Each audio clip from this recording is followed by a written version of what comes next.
Boa noite, irmãos. Graça e a paz do Senhor Jesus esteja conosco, né? Eu já falei para as mulheres no retiro que foi uma alegria muito grande para mim poder responder a esse convite e vir conhecer essa igreja e esses rostinhos familiares aqui, as minhas amigas, né? Com quem estive junto esses últimos 2 dias me fazem sentir ainda mais à vontade. Estar no púlpito é sempre assim uma responsabilidade assim para mim muito grande mesmo. Tenho muito temor de Deus de estar à frente de uma igreja e me colocar como alguém que vem trazer a mensagem do Senhor, né? Isso é uma responsabilidade muito grande. Eu sempre faço isso com muito respeito, com muito temor. E sempre vem uma apreensãozinha, né? Mas eu estou feliz de estar aqui com vocês e de poder já conhecer, então, sei lá, metade dos que estão aqui, talvez, que são as mulheres com quem estive junto, né?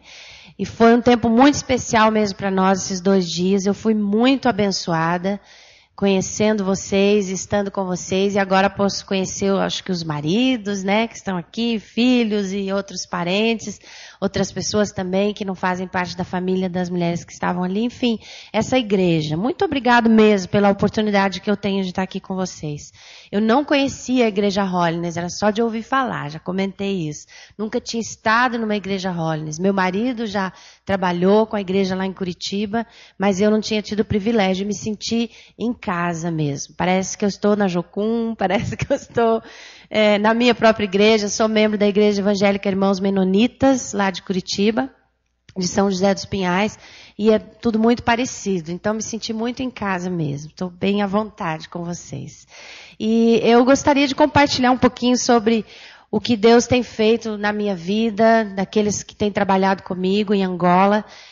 Então, para começar, eu queria mostrar algumas fotos do trabalho que nós já realizamos em Angola nos últimos 15 anos, 16 anos. Não é essa parte. Desculpa.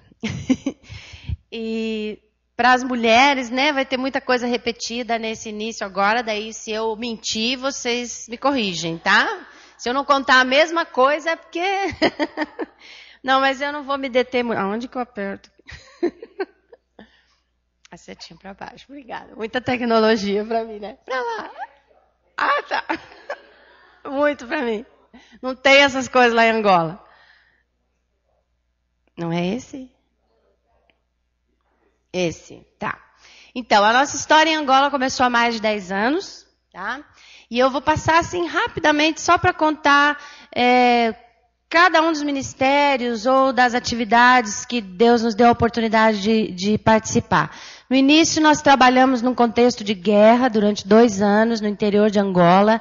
E o nosso trabalho era basicamente socorrer pessoas, né? Atendíamos doentes, atendíamos famintos, crianças desnutridas, não havia hospital mais na cidade, nós éramos assim os médicos da cidade, né, altamente capacitados. Eu sou formada em educação física, meu marido também era, e os outros eram assim, torneiro mecânico, teóloga. Então a nossa experiência na área de saúde, né, vocês podem ver, era muito grande, mas Deus nos capacitou ali no pegar, no pesado mesmo, e fomos aprendendo um monte de coisa. E aí tivemos também trabalhando com assistência a refugiados. Então, foram 2 anos no interior e depois mais 2 anos no litoral, trabalhando praticamente nesse contexto assim de emergência, de socorrer pessoas. Foi um tempo que deu para a gente aprender muita coisa, né? Eu esqueci de falar, então eu era casada com o Marcos, e depois, mais à frente, eu vou contar um pouco em detalhes sobre a morte dele, mas muitos de vocês oraram por mim quando ele faleceu, em 2001. E então, tudo isso aqui, a maior parte do que vocês vão ver aqui foi nesse período em que eu era casada com ele e estávamos trabalhando juntos lá em Angola. Projetos na área de agricultura. Angola já foi um dos maiores produtores de café e açúcar do mundo, nos anos 60. E hoje tem só agricultura de subsistência.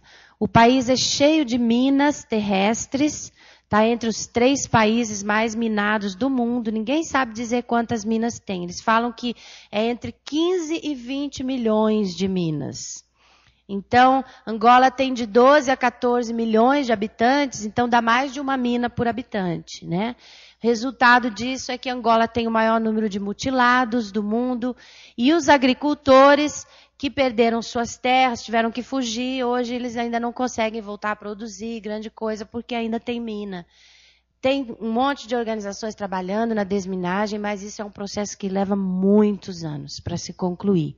Então, essa é uma dificuldade. Então, nós temos realizado alguns projetos na área de agricultura, ajudando famílias, né? Por exemplo, essa plantação de feijão ali, nós temos a terra, temos 12 hectares de terra lá da Jocum, aí a gente faz assim, divide em talhões, que é como eles chamam, pedaços assim de terra, e nós damos a terra, a semente, a água, e eles trabalham, então, na terra, e depois, na colheita, tem uma divisão. Uma porcentagem, cada família tem um talhão, pega a sua porcentagem daquele talhão, a menor parte fica para nós, não lembro se é 30% ou 40%, e assim eles se sustentam, e na medida do possível, esses projetos a gente quer expandir para que a gente possa obter mais terra e aumentando o número de famílias beneficiadas, né? Trabalho com crianças, é bem intenso também. Quantos conhecem King's Kids? Ministério de King's Kids da Jocum. Ah, tem bastante. Lá em Angola chama Akamba Vasoma, tá? Oi? Um grupo rede aqui na igreja já teve? Que legal. Então, lá na língua Umbundo, King's Kids, que é Filhos do Rei, a gente diz Akamba Vasoma. E aqui é um acampamento de crianças que a gente realiza na base. Nós não temos refeitório, nem alojamentos apropriados, mas as crianças vêm e comem no chão mesmo, dormem na esteira e ficam felizes da vida. Não querem mais ir embora, né? Aqui embaixo, que eles estão assim uniformizados, bonitinhos, estão apresentando coreografia e pregando nas ruas da cidade, nas praças, numa campanha evangelística daí. A gente realiza 4, 5 acampamentos desses por ano e nós não damos conta da demanda, né? A gente consegue ter 150 cada vez e eles vêm assim 300, 400 e nós temos que mandar de volta para casa, porque não tem como receber todo mundo. Temos um orfanato, aquelas crianças mais ou menos uniformizadas ali são os nossos internos, são 54 crianças, e como eu comentei com as mulheres, muitas dessas crianças nós não sabemos se são realmente órfãos. Eles se perderam dos pais. Em alguma situação da guerra, quando tiveram que fugir, abandonar a cidade, correr pelo mato, então o pai correu para um lado, a mãe para o outro, o filho para o outro, e muitos deles nunca mais encontraram seus pais. E a gente tem eles... Acolhemos, então, 54 crianças ao longo dos últimos 6 ou 7 anos. E tem um casal que cuida deles, um casal de jocumeiros lá, que tem 4 filhos e mais esses 54. Temos as escolas de formação de missionários, né? A ETED, que muitos de vocês conhecem. Temos a Envia, a escola noturna, Vida Abundante, a escola de resgate e restauração, que é aquela para trabalhar com crianças de rua, com King's Kids. Já tivemos a escola que forma o pessoal na área de linguística e transcultural para poder trabalhar com os povos. E estamos precisando de gente para ir lá trabalhar nas escolas, tá? Ali é a formatura de uma ETED, na igreja. Tem alguma coisa na área de saúde também, com análise de malária. Tivemos alguns médicos aqui do Brasil que foram lá e treinaram nossos obreiros para fazer a análise de malária e diagnosticar direitinho e a gente saber tratar, porque sofremos muito lá com a malária. Tivemos 2 brasileiras que morreram lá de malária. Uma menina de Recife, a outra de Curitiba, foram trabalhar conosco e na primeira malária elas morreram. Tinha alguma deficiência já no fígado, no rim, não lembro direito. Então tem sido uma parte difícil do trabalho. Eu já tive mais de 30 malárias e não morri, graças a Deus. Então, depende muito, né, do organismo. Eu quase morri algumas vezes, mas ainda estou viva. Tá, aquela mulher lá em cima que tem alguém fazendo curativo no olho dela, houve um tiroteio lá, um confronto militar. perto, na nossa vizinhança, então nós nos escondemos, isso era normal, assim, do nosso dia a dia, né? Tinha um porão onde a gente se escondia, mas ela estava vindo da lavoura e não conseguiu fugir, então levou um tiro, que entrou assim aqui e saiu aqui, mas por trás do olho, então o olho ficou pendurado assim para fora. E ela, dali mesmo, ela já correu num hospital. E lá no hospital eles empurraram tudo para dentro e costuraram. Assim, então imagina, virou uma infecção terrível, né? Porque colocaram tudo aquilo para dentro, sem nenhuma limpeza, nada. E depois de uns dias ela apareceu lá no nosso postinho médico, lá da base, com aquilo tudo, estava enorme, assim, né? Todo infeccionado. E aí nós levamos no hospital, conseguimos um médico que abriu e limpou bem, aí nós cuidamos do ferimento até que cicatrizou. Então, muitas situações como essa, né? Tivemos que aprender a tirar a bala do corpo das pessoas, costurar também. Fiz um parto uma vez, foi um parto mesmo. Mas a gente foi aprendendo com o tempo, né? Aqui um trabalho de alfabetização de adultos, a gente usa o método Alphalete, que é através da Bíblia. E sempre tem muitos interessados. 70% da população angolana é analfabeta. Então, e as crianças que são alfabetizadas são muito mal alfabetizadas. Essa é a verdade. As escolas são muito precárias. Aí, então, aqui começa a mostrar um pouquinho do trabalho com os povos. Desde 93 que nós temos tido o primeiro contato com um povo que era até então não alcançado pelo Evangelho. As pessoas, né, em regiões isoladas, longe de tudo, longe daquilo que nós chamamos civilização, e que nunca tinham ouvido o Evangelho. O primeiro povo com o qual nós tivemos contato foi o povo Mukwando, que vive lá no alto daquela montanha, que tem quase 2.500 metros de altitude. Não tem estrada para chegar lá, a estrada vai até o pé da montanha só, depois tem que subir a pé. E nós temos trabalhado desde 93, eu já contei, não vou poder contar de novo agora, a história do nosso primeiro contato com esse povo, mas foi uma coisa tremenda que Deus fez. E ali a gente estabeleceu uma igreja e começamos alguns projetos de desenvolvimento comunitário também, na área de agricultura, de saúde, ensinando eles a plantar coisas que eles não sabiam, e hoje eles não têm mais um período de fome que eles tinham antes, dividiam o ano deles em tempo de comida e tempo de fome. Hoje não tem mais essa divisão. E o trabalho ali está bem desenvolvido já, aquela é a casinha típica deles, esse aqui é um dos líderes do povo.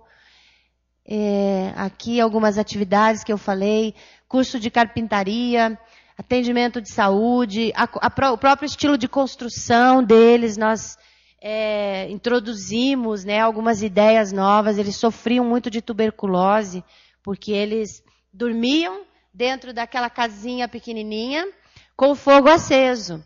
Então, inalavam toda aquela fumaça, né, e, claro, adquiriam doenças pulmonares, especialmente tuberculose.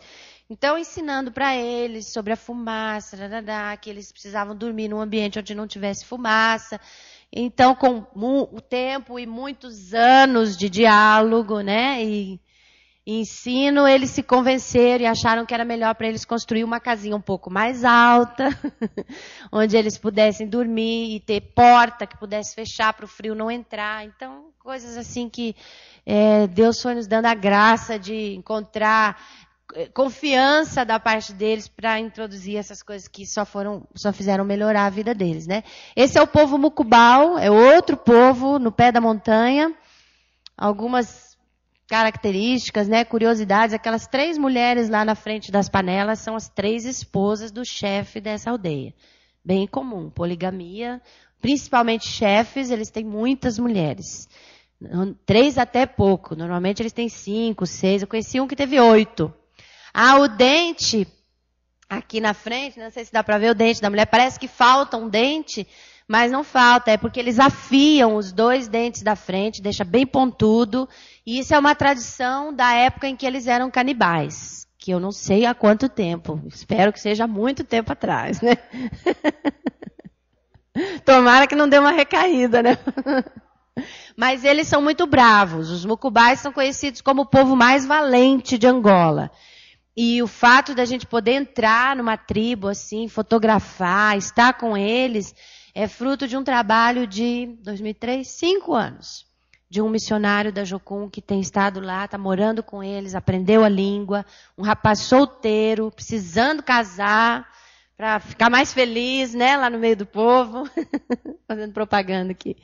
E esse é o povo Rimba, e também tem o povo Dimba, tá? Eles vivem na mesma região, vivem no deserto, no sul de Angola, um povo bem diferente de tudo que vocês já viram na vida. São bem exóticos, considerados um dos mais exóticos da África. Eles são nômades, não têm um lugar fixo, ficam mudando de lugar, criam gado e não tomam banho com água, tá? Não é porque não tem água, não tem mesmo, é longe a água, mas a tradição deles é que a higiene é feita com uma pasta vermelha, pode ver que eles estão bem avermelhados, aquilo é uma terra vermelha misturada com água, com leite, aliás, e com ervas, algumas ervas antissépticas, assim, porque eles são bem limpinhos. Pode parecer que eu estou exagerando, mas é verdade, eles não são fedorentos, a pele deles é muito bonita, não tem doença de pele, e essa é a higiene deles, diferente da nossa, né? Depois, a Liana conta para vocês como que nós batizamos os primeiros convertidos, já que eles não têm água na tradição de limpeza deles, né? Pois você conta, né, Liana? Mais algumas fotos do mesmo povo aí. E muitas viagens, né? Aquela estrada ali, a estrada que vai para o povo Rimba. O Daniel, meu esposo, esteve lá o mês passado. E tem um trecho aí de 150 quilômetros que eles demoraram 7 horas para fazer. Estrada muito ruim mesmo. Isso ainda... Já estão consertando muitas estradas, mas a situação ainda é muito precária, né? Então, aquele ali é o leito de um rio, sem água, que lá tem muitos rios temporários, assim, que só tem água quando chove. E então a gente atravessa rio seco, rio molhado, só que sem ponte, né? E por aí afora. Angola é uma aventura. Ok, aí disso aqui eu vou falar depois. Vocês podem, por favor, por enquanto não vou usar nada, tá? E eu gostaria de compartilhar uma palavra com vocês agora. Durante todo esse tempo trabalhando em Angola, eu estive casada com o Marcos, como eu falei para vocês. Eu fui casada com ele durante 13 anos. Nós nos conhecemos na faculdade. Fizemos faculdade juntos, de educação física, convertemos mais ou menos na mesma época. Quem conheceu o Marcos sabe que ele foi um homem de Deus mesmo, que temia a Deus, né? E eu fui muito feliz com ele. Essa música que nós cantamos por último, né, foi feita em homenagem a ele, pelo Beto, que é um grande amigo nosso. E... depois de 10 anos trabalhando lá em Angola, ele veio a falecer, então, em 2001, num acidente de carro. Eu estava em Angola, o acidente foi na Namíbia, no país vizinho. Ele tinha ido na África do Sul, pregar numa conferência, dar aula na Jocum, fazer compras pra gente, arrumar o carro, que tudo isso tem que ser feito na África do Sul. Angola não tem peça para carro, nada. E no regresso para casa, eles tiveram um acidente. E para ele foi fatal, ele morreu na hora. Os outros 3 rapazes que estavam juntos, os angolanos, sofreram alguns ferimentos, foram para o hospital, mas ficaram bem. E aquilo parecia ser o fim do mundo para mim, né? O fim de tudo, assim. O fim da minha vida, o fim da minha carreira missionária. O mundo desabou na minha cabeça, né? Parece que o chão saiu de baixo, assim, e eu me vi, de repente, sentindo uma dor que eu nunca tinha sentido na minha vida, uma tristeza profunda. Nós não tivemos filhos, então a minha família era eu e ele, né? Quando a gente casa, pai e mãe, claro que ainda é a nossa família, mas uma vez que você está casado, é um novo núcleo, né? E o nosso núcleo éramos nós os dois. Então foi muito difícil para mim. E parecia assim que eu jamais ia conseguir sobreviver àquela situação, né? Eu queria morrer, eu até falava para Deus que eu achava que ele tinha se enganado. Eu falei, Deus, o Senhor se enganou, eu que tinha que ter morrido. Porque o Marcos era muito mais forte que eu, e ele ia conseguir passar por isso, mas eu não vou dar conta, não. O Senhor, dessa vez, o Senhor se enganou, Deus. No meu diálogo ali com Deus, né? E aí, um certo dia, eu estava orando e chorando mesmo, nem sabia mais o que orar, só chorava, né? E aí Deus me levou num texto da palavra de Deus que está em 2 Timóteo, no capítulo 1. Segunda carta de Paulo a Timóteo, no capítulo 1.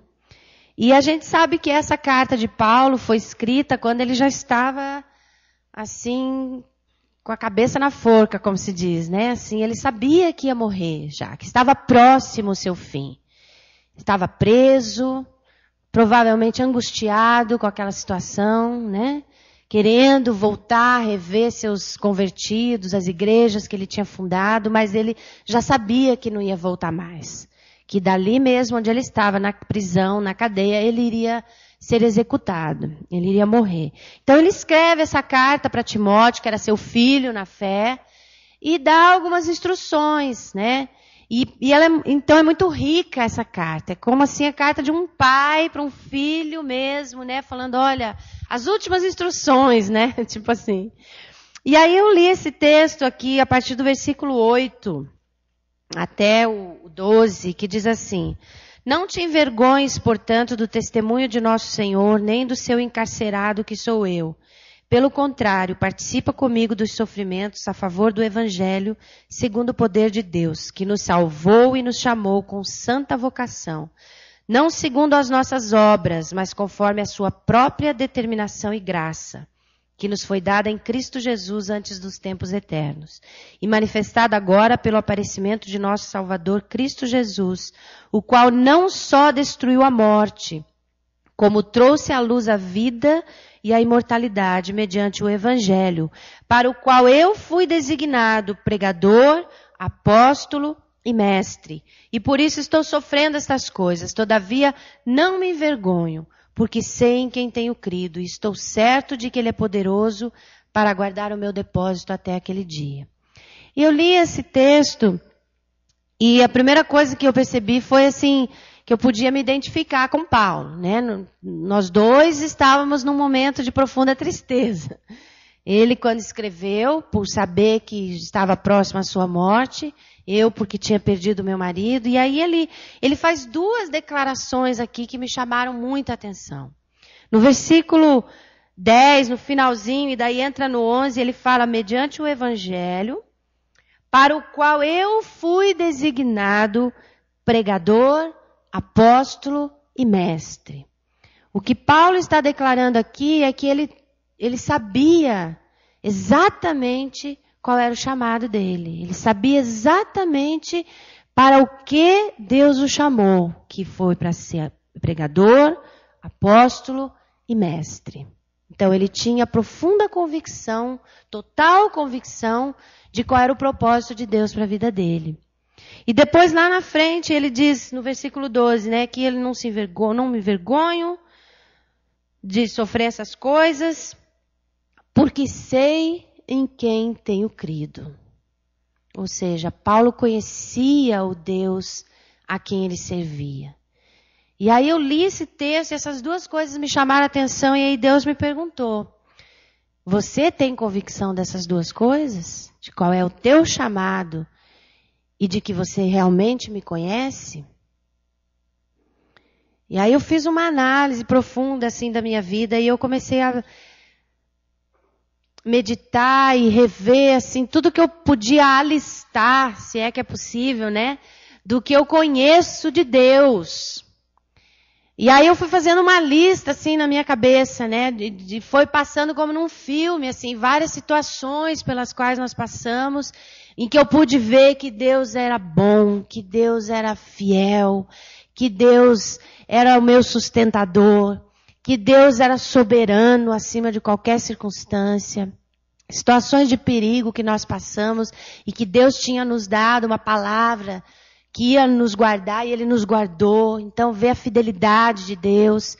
E essas coisas que eu fui vendo assim, que eu já experimentei do caráter de Deus, foram me dando uma segurança tão grande, que aí eu pensei e falei assim, então eu posso passar por isso. Deus é fiel. O Deus que eu conheço não vai me deixar morrer de dor. O Deus que eu conheço vai me cuidar. Vai me sustentar. O Deus que eu conheço não vai me abandonar nesse momento.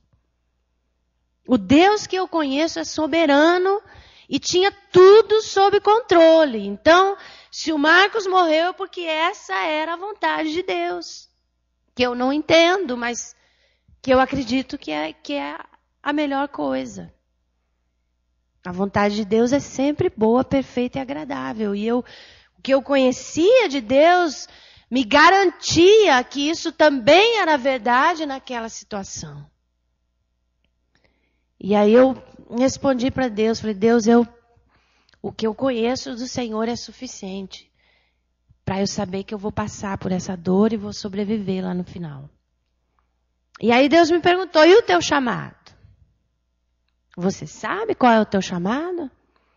Ou o teu chamado era andar onde o Marcos andava e agora ele morreu e você ficou sem chamado? E aí eu voltei o filme de novo, né? E lembrei de quando Deus me chamou para a África. Eu era solteira. Eu tinha acabado de chegar na Jocum, lá em Florianópolis.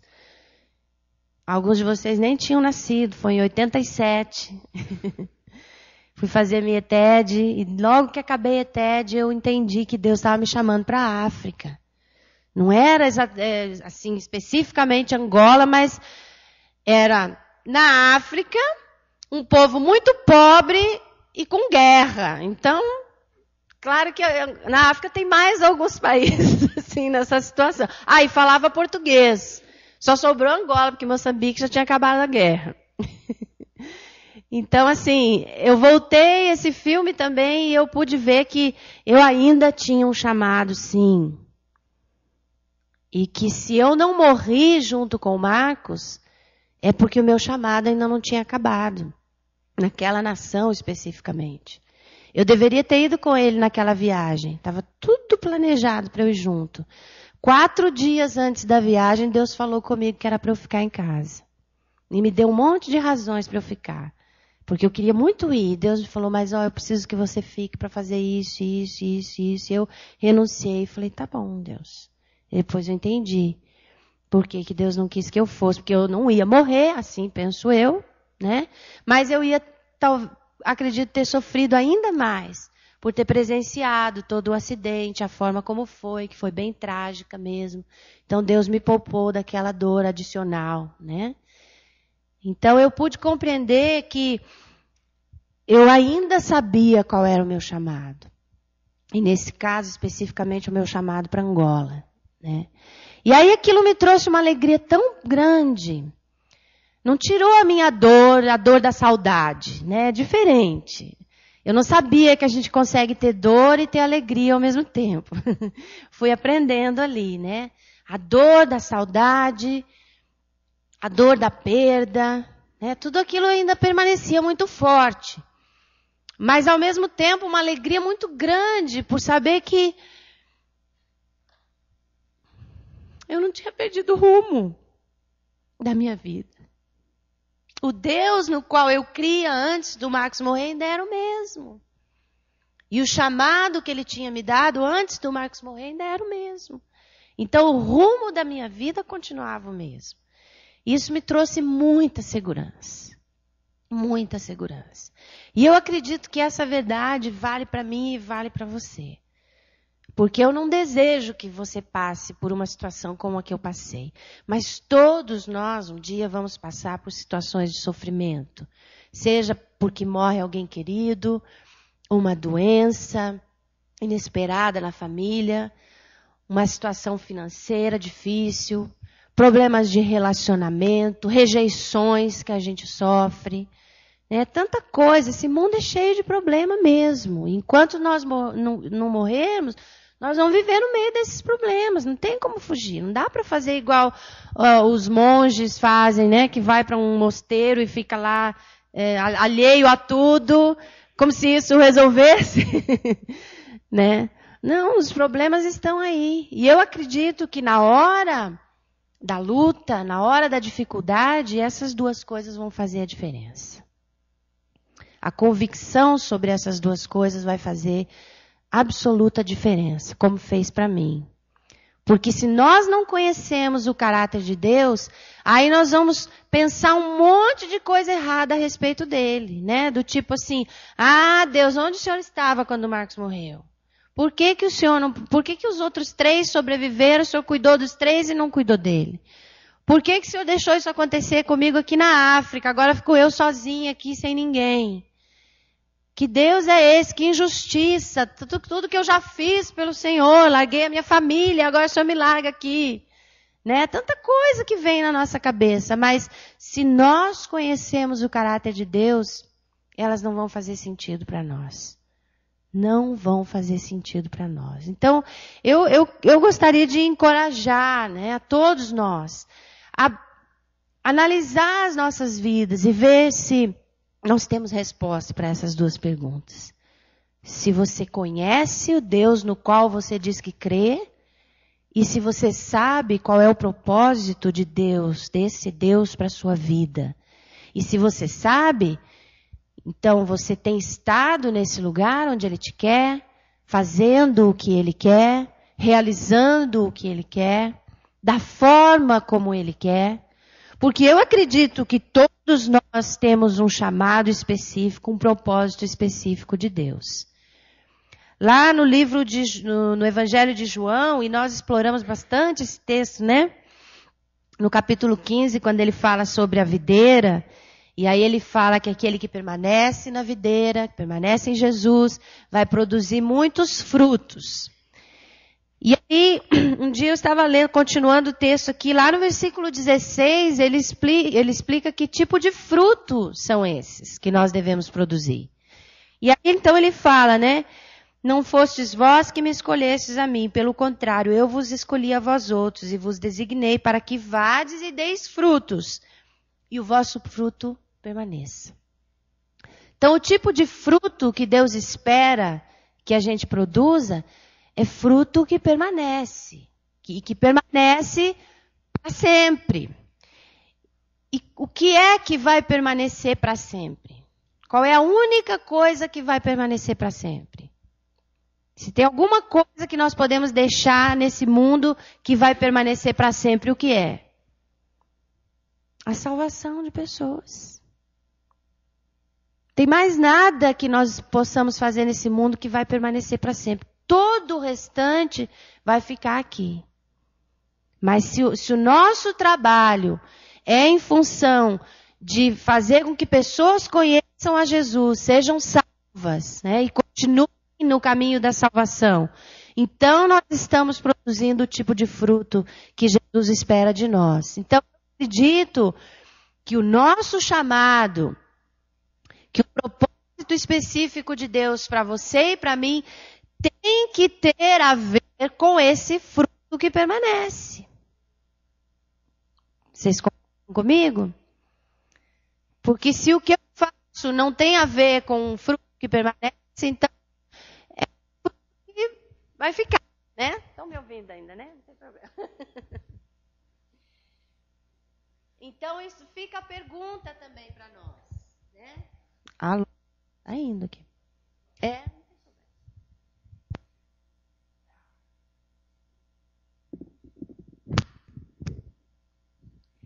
Então, permanece a pergunta, né? O que nós temos feito com a nossa vida? Onde nós temos investido o nosso esforço, a nossa energia, a nossa inteligência, os nossos recursos, os nossos dons, a nossa força de jovens, né? Eu faço parte de uma missão que me fala que eu sou jovem. Jovens como uma missão. Então, enquanto eu estiver nela, eu vou ser jovem. essa força, né, que os jovens têm, energia, vigor, que um dia vai começar a diminuir. Onde vocês têm investido essa força, esse vigor? Em alguma coisa que vale a pena realmente? Que vai produzir frutos para a eternidade? Ou é em coisas simplesmente passageiras? Eu estava observando no texto ali de Timóteo, né, de 2 Timóteo, Paulo se refere a Timóteo de algumas formas diferenciadas. Vou só citar aqui para a gente, lá no capítulo 2, versículo 3, ele continua ensinando e ele compara a um soldado. No versículo 5, ele compara a um atleta. No versículo 6, a um lavrador. No 15, a um obreiro. E no 24, a um servo. E eu fiquei pensando assim, nossa, todas essas funções aqui, elas nos remetem à ação, né? Trabalho. Lavrador, atleta, soldado, obreiro, servo, todas essas funções, pessoas que são assim chamadas por suas funções, exercem alguma coisa, fazem alguma coisa. Né? Então eu acredito, e a gente comentou muito sobre isso lá com as mulheres, nosso tema era ser o bom perfume de Cristo, né? Que ser o perfume é muito mais do que ser o crente bonzinho que não dá trabalho para o pastor. Né? Mas é produzir coisas com Deus. Escrever a história da humanidade junto com Deus. Deixar que Deus realize os sonhos que Ele tem para esse mundo através da nossa vida. Isso vai exigir trabalho. Vai exigir renúncia. Vai exigir sair da nossa zona de conforto, onde tudo está sob controle, né? Sob o nosso controle. E pisar ali para fora dessa zona de conforto e se arriscar, se expor, renunciar talvez a descanso, a conforto, a prazeres do mundo, para deixar que Deus realize os sonhos dele através de nós. Esse é o desafio para nós, esse é o chamado que Deus tem para nós. E eu quero que isso sempre queime no meu coração. Aquela música é muito bonita, né, que o Beto fez. E tem uma hora ali que fala, né, desfruta o que há de melhor em mim, renova a minha paixão, né?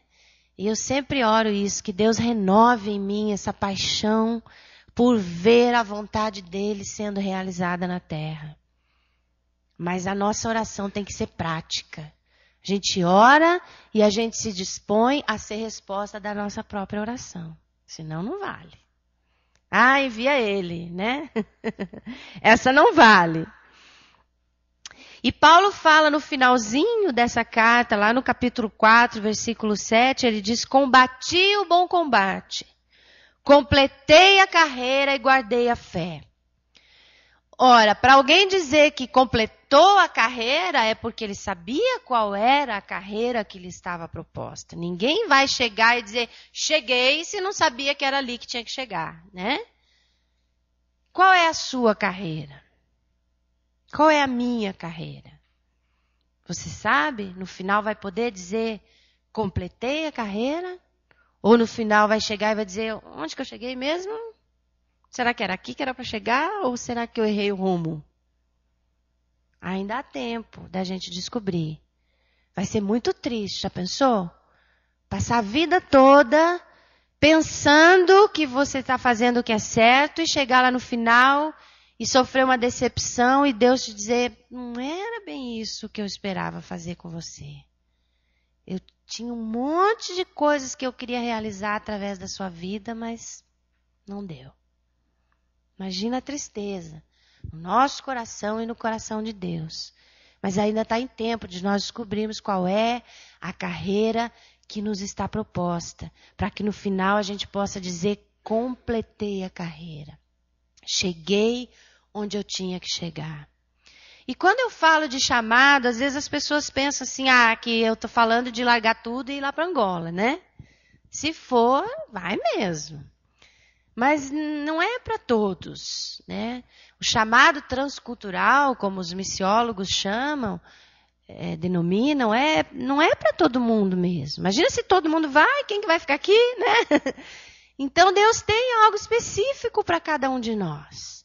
Não pensa que é só missões, atravessar o oceano e ir lá. Não, eu fiz uma listinha aqui de coisas que vieram à minha mente. Eu tenho um amigo que fez educação física comigo, Larry. Ele é o pastor da minha igreja hoje. Mas ele continua exercendo a função, né, na área desportiva. Ele é técnico de futebol, técnico de basquete feminino, meninas, adolescentes. E ele usa isso como um chamado. Ele evangeliza aquelas meninas, aqueles meninos do futebol, eles se convertem, ele visita as famílias dessas crianças, os pais se convertem, outros não, né? Outros até tiram os filhos do treinamento, porque com esse professor crente aí, você vai acabar se convertendo, mas é um ministério para ele. É aqui, lá em Curitiba, como professor de educação física. Tem o Arles, que é o meu pai na fé, foi na faculdade que ele me alcançou. Deus falou com ele no 2º ano de faculdade, falou, você vai ser missionário. Ele falou, eba, igual criança, né? Que ele tinha um sonho de ser missionário, daí ele já ficou imaginando, vou lá, não sei, para a China ou para a África. E aí Deus falou, não, é menos. Aí ele, então tá bom, lá no Amazonas, né? No meio dos índios, e Deus falou, menos. Aí eles que já começou a ficar com medo, porque missionário na cabeça dele era alguma coisa assim, bem transcultural, né? E Deus falou com ele, é aqui em Curitiba. Aí ele falou, como assim? Pensou, talvez é lá na favela, né? Do Capanema, não sei. E aí Deus falou, não, é lá na faculdade, lá onde você estuda. Aí ele falou que resistiu, falou, não, Deus, lá com meus amigos... que eles vão dizer de mim, né? Eu não vou ter coragem e tal. Resistiu. E Deus falou, eu te quero como um missionário lá na Universidade Federal, no Departamento de Educação Física, na tua turma. E depois de muito ele resistir, ele aceitou o chamado, né? Foi lá na frente um dia, corajoso, na frente da turma, falou, olha aqui, ó, para quem não sabia, eu sou crente. Aí já foi aquela vaia, né? Todo mundo jogou caneta, não sei o quê, e tal. E ele falou, ó, e quem quiser, a partir de hoje, lá na sala tal, no horário tal, eu vou estar lá com a Bíblia, você vem lá, nós vamos ler a Bíblia juntos e tal. Todo mundo, né, aquela vaia e tal. Eu mesmo não fui. Alguns começaram a ir assim de pena dele, né? A primeira vez que eu fui foi de pena também, porque eu olhei lá, estava só ele lá sozinho. Falei, ai, coitado do Arles, vou lá, né? Mas cada vez que eu ia era né, lia a Bíblia e aquilo me confrontava, eu fugia, não ia mais, né? Mas enfim, resultado foram 16 ou 17 pessoas que se converteram com ele ali na turma. Eu, o Marcos, o Larry, que hoje é meu pastor, o Norton, que hoje é um dos líderes da nossa igreja também, a Silvana, que hoje é missionária, acho que ela está... Eu não lembro em que estado, aqui no Brasil mesmo. Emanuel, que hoje é missionário na França, ainda com esporte, ele é técnico de voleibol lá na França, mas tem isso como um ministério, é missionário mesmo. Um monte de gente converteu, por causa da obediência dele de ser um missionário dentro da faculdade. Eu tenho uma amiga que é jornalista, e ela tem isso como um ministério. Ela escreve a verdade, ela não se submete ao esquema, muitas vezes, dos meios de comunicação, de ficar escrevendo um monte de mentira, um monte de calúnia. Não, ela fala a verdade através do trabalho dela e promove justiça através do trabalho dela. Isso é missões. Isso é um chamado de Deus. Eu tenho um amigo que é médico, o Dr. Césio, pai de um missionário da Jocum. Se aposentou e largou tudo, foi lá para o Amazonas, está lá em Porto Velho, e trabalha lá como médico, atendendo ribeirinhos, dando treinamento para agentes de saúde no Amazonas. É missionário. Não sei quantos de vocês ouviram falar do filho do Loren Cunningham, o David Cunningham. Ele é um cineasta, ele trabalha em Hollywood. Alguém já ouviu falar de um missionário cineasta em Hollywood? Talvez ele seja o primeiro. Mas ele tem isso como um chamado. E ele tem estado ali testemunhando de Jesus, que eu já ouvi o Loren contando de conversões tremendas lá naquele meio tão difícil. Então você não precisa ser um missionário meio malucão igual eu, assim. Você precisa obedecer o chamado de Deus para a sua vida. Então, se é para largar tudo e ir para a África, amém, vai. Mas talvez é onde você está. Talvez é um pouquinho mais longe do que aqui, mas não tão longe, não sei. Mas você tem que saber, você tem que descobrir. Senão essa vida vai passar e você vai chegar no final e não vai saber se cumpriu a sua carreira. E eu não acredito que essa é a vontade de Deus para nós. Então, essas duas verdades não só vão nos sustentar nos momentos de dor, de tristeza, de tragédia, mas elas vão dar rumo à nossa vida, né? A convicção de conhecermos a Deus e a convicção sobre o nosso chamado. Então eu quero encorajar vocês a perseguir essas duas verdades na sua vida, como eu tenho feito, né? Nunca achar que essas coisas são pequenas, né? Não, elas são fundamentais. Nós precisamos conhecer o Deus ao qual dizemos que servimos. E nós precisamos saber qual é o propósito dele específico para a nossa vida. Então eu gostaria de orar ainda. Senhor, nós te agradecemos porque a tua palavra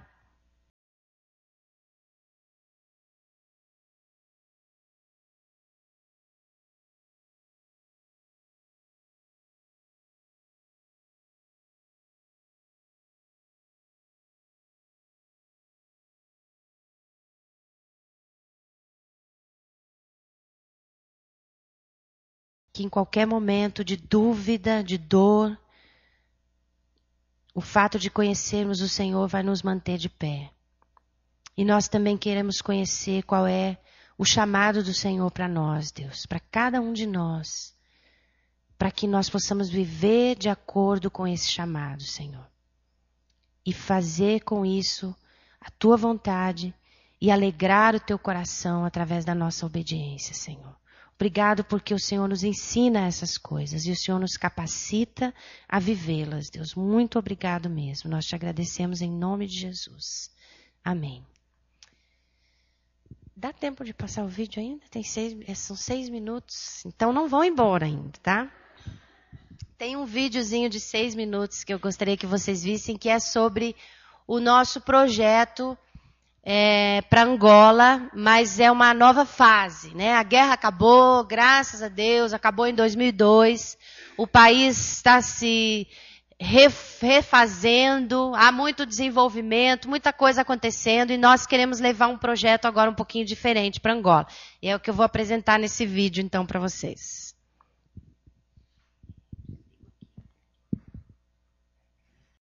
Então esse é o nosso projeto Pro Angola. Mais 2 minutinhos e eu concluo daí a explicação do projeto, para que também vocês saibam de que forma vocês podem se envolver com a gente, né? O pastor ali, eles me deram essa liberdade de compartilhar. Então, só quero explicar quem são as pessoas que nós queremos alcançar através desse projeto, tá? Pode colocar o próximo para mim.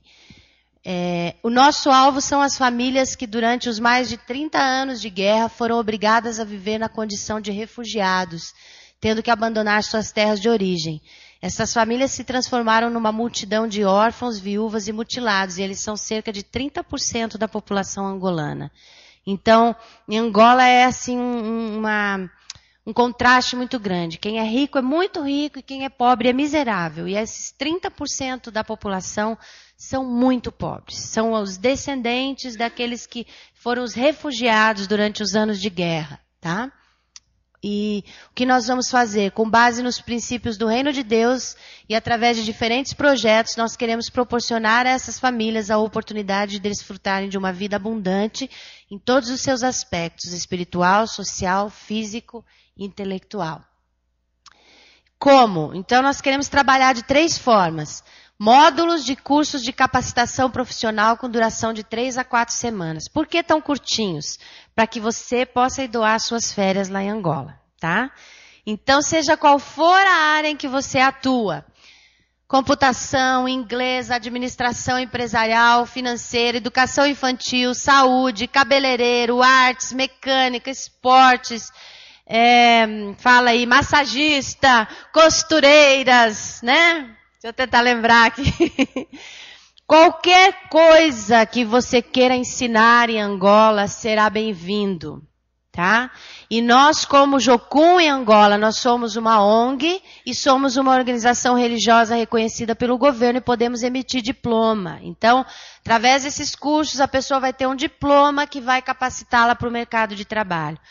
Tá? Então, se você disser assim, Márcia, o ano que vem, no mês de maio, eu vou lá e eu vou dar um curso de cabeleireira, não sei, ou de administração, tá?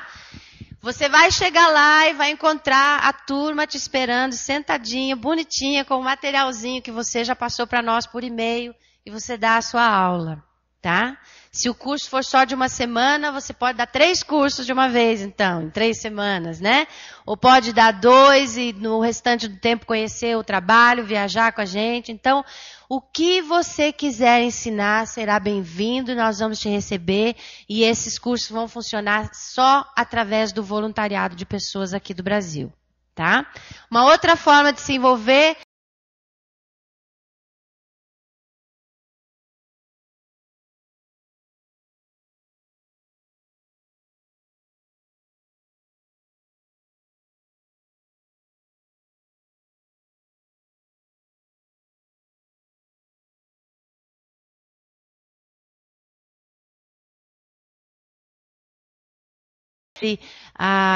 os valores fundamentais mesmo, princípios para vida e caráter cristão que nós queremos estar ensinando nas igrejas e tudo mais. Então, o que nós... Pode mudar. Precisamos para que tudo isso aconteça. Como eu falo no vídeo, né, foi falado, pessoas e recursos. Na verdade, se resume a essas duas coisas. Se não tiver pessoas e tiver muito dinheiro, não acontece. Se tiver um monte de gente, mas não tiver dinheiro, também não acontece, né? Então, essas são as duas coisas que precisamos. Que tipo de recursos nós precisamos? Nós precisávamos de um projetor que já ganhamos, de um laptop que já ganhamos, de computadores para os laboratórios de informática, nós já ganhamos. Vê como Deus é bom, né? Material didático, material de saúde, estamos preparando. Nós precisamos de um carro, que sem carro lá em Angola a gente não se movimenta, não tem transporte público e talvez esse seja o nosso maior desafio financeiro. E também precisamos, me deram a liberdade de compartilhar, esses são os nossos desafios para chegar lá em Angola, tá? As 2 passagens, os 2 vistos, os 2 seguros de saúde que são obrigatórios para a gente agora na Jocum, o nosso sustento mensal, que ainda nos falta 30% do valor necessário, e a reforma da nossa casa em Angola. Então, esses são os desafios que nós temos carregado na questão financeira. E nós também precisamos de pessoas, né? E as pessoas que precisamos são aquelas que estão dispostas a ir para Angola por curto prazo, como eu já falei, de 3 a 4 semanas. Número 2, as pessoas que queiram ir para longo prazo, ficar lá por 1 ano ou mais, se juntar a nós, trabalhar lá mesmo, no campo, ou então ficar na retaguarda, comprometidos em nos apoiar de tantas formas, né? Não só enviando sustento, como intercedendo por nós, quem sabe fazendo alguma coisa na área de comunicação e divulgação. Esses dias eu fui falar numa faculdade lá em Curitiba e o rapaz falou que quer fazer um site para nós, que nós ainda não temos. Então, tudo isso é retaguarda, é apoio, né? Qualquer coisa que você acha que pode nos abençoar o projeto vai ser muito bem-vindo, ok? Então, fica a pergunta, meio atrevida, né? A pergunta não é você quer se envolver, mas como você irá se envolver? Quero deixar esse desafio para vocês, tá? Como você irá se envolver nesse projeto que nós acreditamos que é um sonho de Deus para aquela nação, do qual nós temos o privilégio de poder participar. Muito obrigado mais uma vez, pastor. Desculpa passar do horário.